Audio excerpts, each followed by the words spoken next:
Welcome back, friends. I'm Helena, and in this tutorial, we're going to go over how to whiten teeth in Adobe Lightroom. A bright, radiant smile can significantly enhance any portrait, and Lightroom offers easy tools to help you achieve just that. In this tutorial, I'll guide you through the process step by step. Here we have the portrait that we want to work on. So the first thing we want to do is zoom in on the photo to get a closer look at the teeth. You can do this by using the zoom tool or simply by scrolling with your mouse wheel while holding down the control key or the command key on Mac.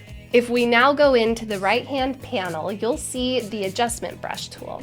It looks like a brush icon right here. Just simply click on that, and now we have the possibility to adjust the teeth setting for teeth whitening. Increase the exposure slider to around positive 0.50 to lighten the teeth. You can adjust this value based on the degree of whitening you desire. Then carefully paint over the teeth using the adjustment brush.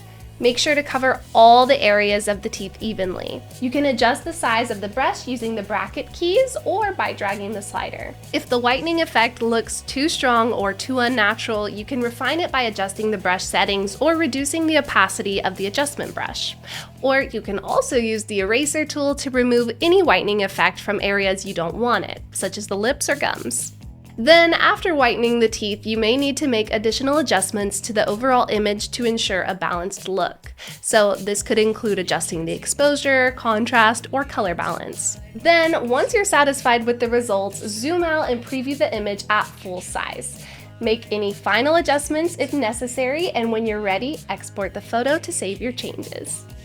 And there you have it. By following these simple steps, you can easily whiten teeth in Adobe Lightroom and enhance the beauty of your portraits. Experiment with different brush settings and techniques to achieve your desired effect. And if you found this tutorial helpful, don't forget to subscribe for more tips and tricks on photo editing.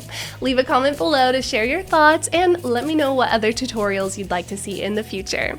Keep smiling, keep creating, and keep shining your light. Thanks for watching, and until next time, happy editing.